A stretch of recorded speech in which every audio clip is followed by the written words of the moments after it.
Hello and welcome to Leadership with Purpose. I'm Swati and I have Lance here with me today. I'm very excited to have a conversation with Lance. He's the managing director of a leading conference, MailCom. I am very excited to learn more about MailCom and this industry from Lance. Welcome, Lance. Thank you so much for joining me today. My pleasure to be here. Thank you. I'm really excited about our conversation. So As am let's. I. Let's go right to it. So, Lance, can you take us to the beginning of your journey? How did you get started, and what was the driving force for you to join the mail and logistic industry? Sure. It's kind of interesting from my perspective, not unlike many, I'm sure. I Mhm. didn't have this burning desire to get into this particular industry growing up. I always grew up believing I would be a professional athlete of some sort. And through high school, played a lot of different sports. And through injury and stuff, ended up going into the military. I went into the Marine Corps right out of high school because the GI Bill was still in effect back then, many years ago. Spent 8 years in the Marine Corps, and lo and behold, ended up in the postal field. I ran military post offices around the world for the 8 years that I was in, and kind of the introduction of what mail was all about. I did every job in the post office, from clerk to delivery to, inspector, finance work, and stuff like that. And also did some of the education training for some of the younger folks that were coming through the rank and file. Back then, they actually had a school to teach you about the IMM, the DMM, and postal operations, because a lot of military installations ran their own, Right. particularly overseas. So that's kind of where it started. The old saying, if the military wanted you to have a wife and kids, they would have issued them to you, was very true, which led to the decision to leave after 8 years. We had one, and our second daughter was on the way, and came out and worked for a company called Laura Ashley, which was a new company in the United States back then. It had 6 stores and opening up operations all over the country, and went to their operations center to start up their mail and warehouse operations for them. Right out of the military, and did that for a couple of years. Went on to the banking industry, ran logistics and mail delivery of checks and statements and stuff, and all the rendering work that needed to be done back then. And then during that time, we were setting up operations, and I was looking for equipment and people that kind of knew what to do before I needed to do it. I didn't want to reinvent the wheel, which Right. led me to this small fledgling organization called the Mail Systems Management Association. Uh-huh. Um, and happened to get involved with that, which was a critical point in developing uh, the conference, the association, and ultimately where I ended up today. So that's kind of the short story of it. Um, That's beautiful. And I love that some of our journeys are like we both have done a lot of groundwork and every job to mhm. understand the industry really well. So that's where the Milcom idea came to be. Well, it did. I went to this organization. It was a small, maybe 50 people in 2 states, New York, New Jersey at the time. They were trying to develop the association as a nonprofit, all volunteer trade association. But the issue they had, it was all vendors, Right. which is a good and a bad thing, because they can financially support it, but do they really cater to what the members, the people that they're bringing in, need? And come to find out, it was there more of a sales program, an Right. indoctrination for the 10 companies that were involved at the time. I was actually decided to serve on the board of directors for them, ultimately became the national president for them. And between 86 and 80 and 1990, grew up from 3 chapters to 17, went from a couple hundred members to almost 2,000. Sitting at a board meeting in New York City one day, and I'm second youngest or youngest person at the table by far. I mean, it was old like I am now, but met another guy who sat across the table. His name was Francis, and he was actually starting a publication called Mail Magazine. So he Mm-hmm. said, "You want to sit down and talk?" And I said, "Absolutely." So we sat down and talked about putting together a trade event that's sponsored by and for managers to help educate other managers. And that's how it started. I had gone to an industry trade show And I left that trade show kind of fulfilled in that I brought back a lot of information that was beneficial to the company I was working for, but Hmm. it left me unfulfilled in that it didn't give me the tools I needed to be a better leader, to be a better manager. So, with that in the back of my head, I said, this is a great opportunity for us because we can put all of that together, the magazine, the organization, and some insight, and probably build it into something that's very, very beneficial to a lot of people. And over the last 30 plus years, it has. Definitely, Mailcom has played a big role in the industry, and it has been the leading conference, and a lot of people have benefited from not just the peer group, but understanding the landscape of mail and how it's changing. Correct. So, yeah, I'm grateful Our, that our I, motto is to educate them, entertain them, and yeah, hopefully send people that come to the conference. And I can tell you a lot of stories as this goes on about some of the values and benefits people have taken away. But our primary objective is to provide a valued education, whether it's that you're going to help your organization learn something or you're going to learn something, hopefully both, and right. take that back with you and build upon that, and also help you build a network Hmm. because we don't all do it alone. Right, absolutely. And community is a very big part of facility management, right? And It is. it's an ever evolving space. It's also, I think, the holding the community together. It what takes us forward, right? Because, and I'm sure you would have noticed that in our industry of facility management, logistics, it's mostly underrated when it comes to big companies, right? It is. Yeah, It so is. we have to rely on our community and each Mhm. other to educate, to move forward, and continuing the education outside Yes. of our community. Well, interesting. When I first got involved in the mailing quote industry, it had this basement syndrome, and essentially, what major corporation did back then Hmm. is if you failed as an employee, they didn't really move you out; they moved you down. They sent you to the basement to work in the mailroom or run the mailroom, even worse. And now Right, you got folks that are unmotivated, really don't want that job, don't see the day of light, the light of day, and just spinning the wheels, trying to figure out what they need to do, and that was their punishment, so to speak. But right. that's changed a lot over time. It is. It's definitely changed, and we see that people actually are pursuing facility management and mail and logistics as a career, right? Absolutely. It's an education that people are Mhm. pursuing. And I feel like it's a continuous education to the industry and everyone else that it is a very important function, right? It is the backbone of all industries. And everything works smoothly because your logistics, mail, your parcel, your all the facility management is running smoothly, right? And we don't notice it until something goes wrong. Absolutely. The interesting comments over the years had been that the lifeblood of any corporation is its ability to communicate not only internally but externally. And Right. now, however, whatever that company's business happens to be, it becomes paramount because it can actually cripple them if it's not done well or done effectively. Yeah, that's very well said that it does cripple. And the industries or organizations who don't invest properly in people and technology in this industry seldom have high costs that they're paying elsewhere. Absolutely. That's the value of any trade organization. And Right. I'm not just tooting, the conference that I've been involved with for many years, but if you're in any type of industry and you could seek out additional information through associations, organizations, Mhm. chapter meetings, national, whatever it is, it behooves people, particularly who are starting in this industry or the various industries around this. I would implore them to take a look at it and do it.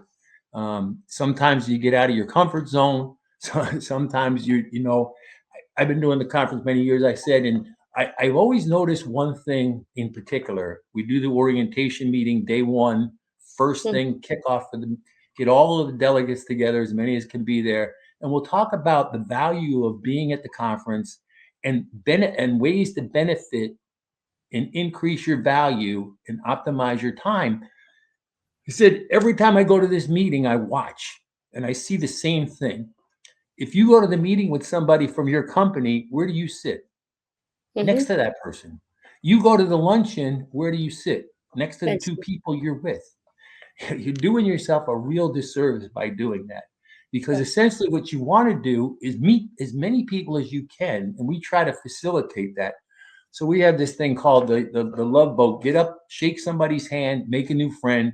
We have electronic means for people to collect contact information, Mm-hmm. and you can take a picture of their little barcode on their badge and stuff. And they meet people. And invariably, for the last 35 years, every show without fail, twice a year now, people come back to me and say, Lance, I'm so happy that I went to that orientation back in 1997.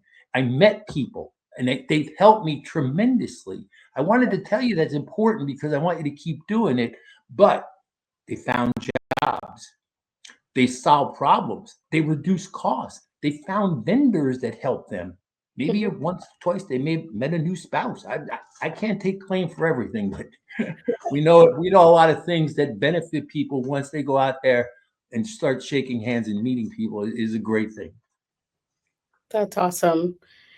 And so basically, what learning that as Mailcom has evolved over the years, Mhm. it still remains a lot people centric, where people from different walks of life and different skill set come together to basically get together and know each other, learn from each other's experiences, and sometimes it helps them um, make new friends, make Mhm. new contacts, right, and find vendors and just come together more effectively. Yes. And the educational value of any trade event is Mhm. obviously the program itself. And I've had the privilege and the honor of, being the steward of the educational content of the conference for many years. And, we open up our call for presentations and we'll get back a ton of submissions, just getting through them. The majority of submissions we get are from people that manage middle to senior management people. I would think it would be the vendor side, people wanting to get in front of an audience to, not only talk about themselves, their program, their solutions, case studies, whatever they want to do. But it evolved over the years to be an event for managers, by senior leaders, by, you know, it, we the formula has been interesting too, because over the years we've packaged in many celebrity type keynote folks to help folks, come out. First two astronauts that put foot on the moon, for example, Neil Armstrong and Buzz Aldrin. Great guys. People couldn't believe they went to a luncheon or a breakfast and had an opportunity to listen to these gentlemen, these history making gentlemen, talk. Olympiads, women athletes, former presidents, um, movie stars, football, baseball, basketball, you name it. They've all been at our conference, as well as leaders of industries, postmasters, um, up and down the line, CEOs of major corporations. They've been out to talk to our group. So, I feel very fortunate that over the years I had an opportunity to be involved with facilitating that and, bringing those people to the event and adding value for the people that had a chance to come out and see that, or hear that. That's very interesting, and I'm sure there is a lot has evolved over the years, right? Because as I'm hearing you and learning that, it's a lot more, people can take away a lot more from the event. You're not just going there to present your company or just market yourself or your company, but you're going there as a social event to Mhm. meet with like-minded people. Help me understand how has it changed over the years with the technology catching up, advancements happening. There is always a factor of cost reduction, right? People are Doing more with less. That was the buzzword for 20 years, and it hasn't changed a lot. It's, how do we become more efficient? How do we become more effective? Right. Companies develop products and services, and then somebody has to be there to support that product and Hmm. services. The big changes come about is obviously technology and the use of technology. Right. um, I'm sure you watch on what's going on within the industry, within the Postal Service. You probably get the updates. We're missing a PMG at the moment, but I hear there's one being announced shortly. Um, there was talk even from uh, the White House about privatizing the Hmm. Postal Service itself, calling it irrelevant in some areas. And, I find that hard to believe because a lot of people depend on mail, particularly people in outlying areas. They're looking at corporations that are changing the way they do mail. I think the issue is that um, generations, it's a generational thing, in that my children don't write letters, don't send Christmas cards. Now, my Right. grandchildren may not even know what a stamp is. They do, but I mean, as the generations go on, does it lose its value and its allure? When I was growing up, it's send a thank you. Sit down and handwrite something and send it. Send out a card to your grandparents or something. So we were forced to do it. But from a industry perspective and corporations, they're finding different ways to communicate with their customers. And it depends on which company it is and what product they're looking to do. There are a lot of viable services through direct mail, tag-alongs. You get Amazon and some of the other delivery companies out there now partnering or in putting um, flyer pieces with their delivery. So you get your Amazon package. It may be an add-on to help Mhm. sell something else. So they're getting around that. I think mail is going to be around for a long time. It's something that's required. There's people that for the next 50 years won't be using the technology, but will be using the mail. So Right. Yeah. And do you get a sense that, definitely the landscape is changing and these are very uncertain times, right? Because of the changes that are happening rapidly. But the mail still remains crucial, right? The what I see in my work and the people I work with is the volume might be lower, but it's important mail that's coming in, right? Because there are a lot of um, legal mail that comes in. There is a lot of HR mails. There is visa stuff that is still doing getting done. There are so much important mail that's coming in.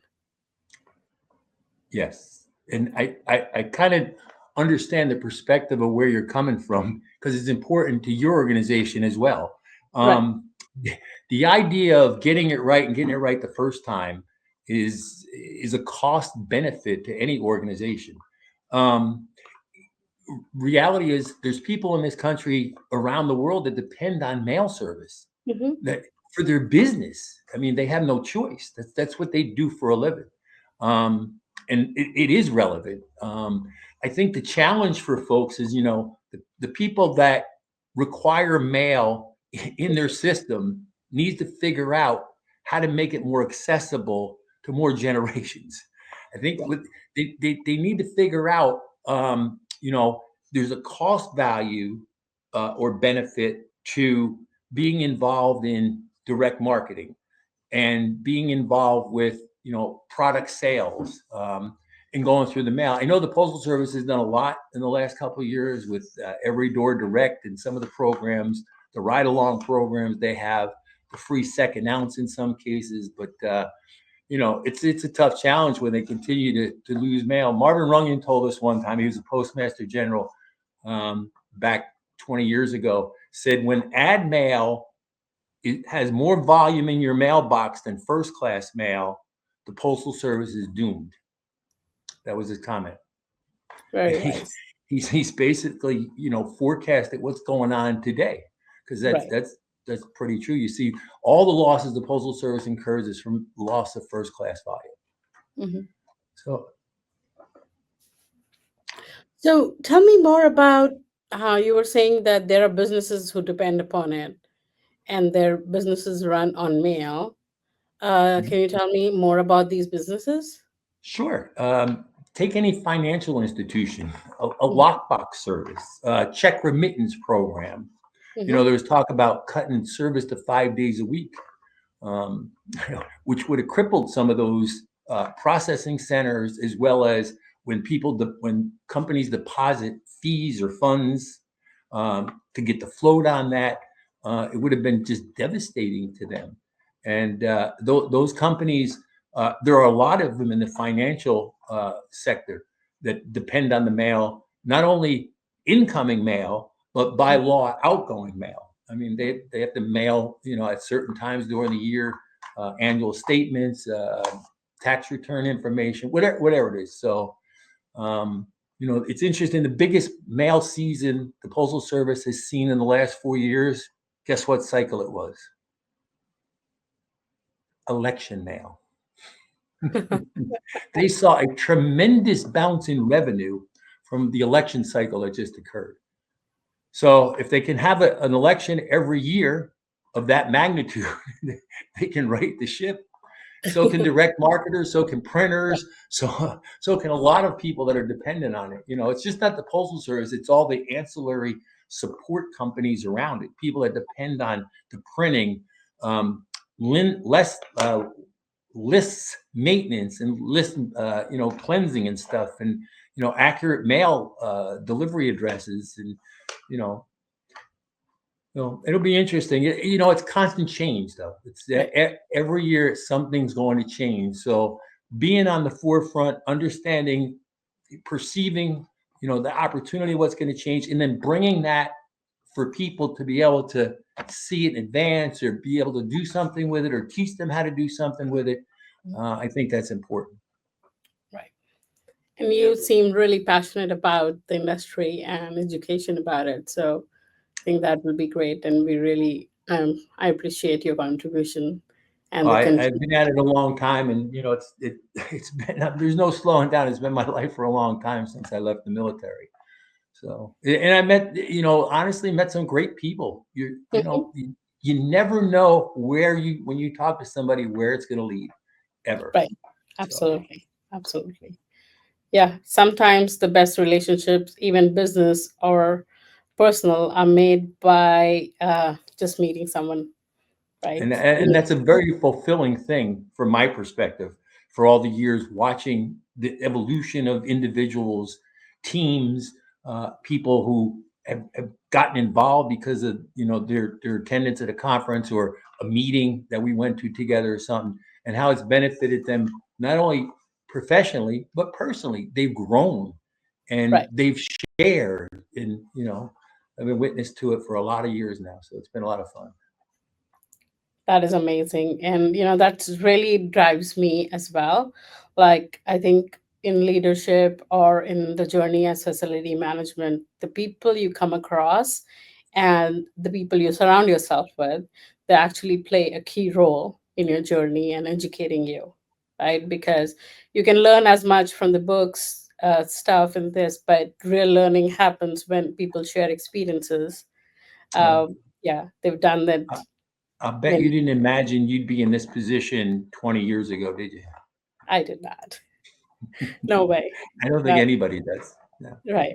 Yeah, absolutely. So, Lance, it's been wonderful learning about your journey. If you have any thoughts that you want to share with our community and leave them with any wisdom, please do. I don't claim to be the brightest guy. Tend to be hardworking and very passionate, and I think those are two important qualities for folks. There's an integrity and an honesty factor involved, but I think at the end of the day, I can relate to everybody and anybody. I'm not the guy that answers an email. I'm the guy that picks up the telephone and calls you. I'm the worst typer in the world. So I'd rather hear your voice and talk to you than type you out a message. If you're on the fence and you're not sure about what the your future holds for you, branch out, jump in, research some organizations, I'm sure you'll have our contact information at some point if somebody wants to send me an email, or I'm on LinkedIn, so they can find me on LinkedIn, and be happy to connect with them and, talk to them at any point. Thank you so much, Lance. It's been a great conversation, and I just with our conversation, I definitely feel your passion, your energy, and your enthusiasm for this industry, which I Thank you. deeply, deeply appreciate. And I Thank you. think our whole community needs more leaders like you. Well, And I hope to continue being in touch and just learning from your journey. I And appreciate that. And you have our invitation anytime you want to come to the conference. I will. Keep us I keep us absolutely posted. Yeah. And if you want to do a part two, we only got to half your questions. will. Absolutely. I would love Okay, to come back that's fine. and talk more about the questions. Thank you. It's been an It was honor. my honor. Thank you so much. Thank you.